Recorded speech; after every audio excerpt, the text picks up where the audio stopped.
101 right now, and the breaking news is San Francisco Giants. They've just announced they have let go of manager Bob Melvin. So joining us to talk about this surprise, I mean, it's not a surprise, but it is sudden for Bob. Cromper Sports Director Scott Reiss is on the phone. He probably knew his days were numbered, I'm guessing. Scott, what do you think? I'm not sure how surprised Bob was either.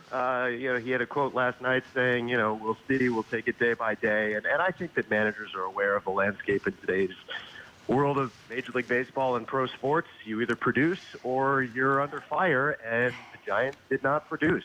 They traded for Rafael Devers. They had a roster that obviously Buster Posey thought was good enough to make the playoffs.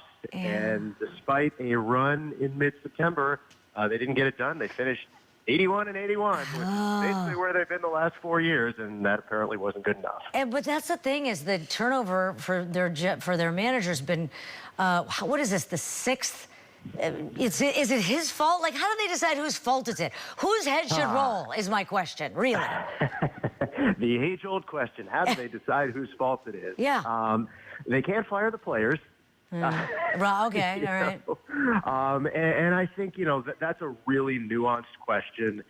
Buster Posey is in the clubhouse every day. He sees the interaction. He's aware of the mood, the vibe, and then he sees the performance and the X's and O's.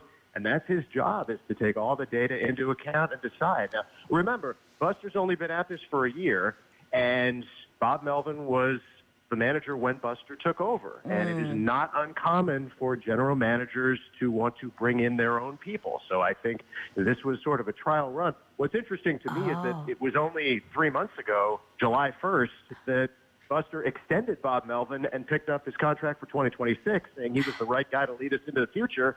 And here we are 3 months later, not so much. Well, things look good until a skid, and then they suddenly look bad and you're not in the playoffs. Bob lasts 2 years with us, 2 years, I think, in San Diego, but 10 with the A's. Yeah. So who do you think Buster is eyeing? Do you have any ideas, since you're an inside baseball guy? I wish I did. This is obviously very new, and I didn't go to bed last night thinking, yep, Bob Melvin's going to be fired tomorrow. I thought it was probably 50-50. Oh, wait, they didn't text you? No, he didn't.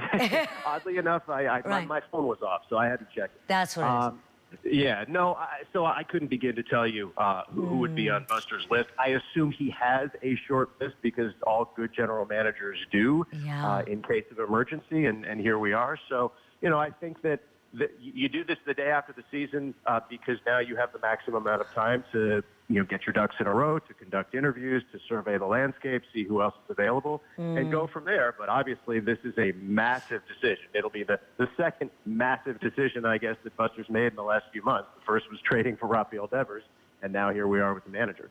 Okay, we'll see what happens. Thanks so much, Scott.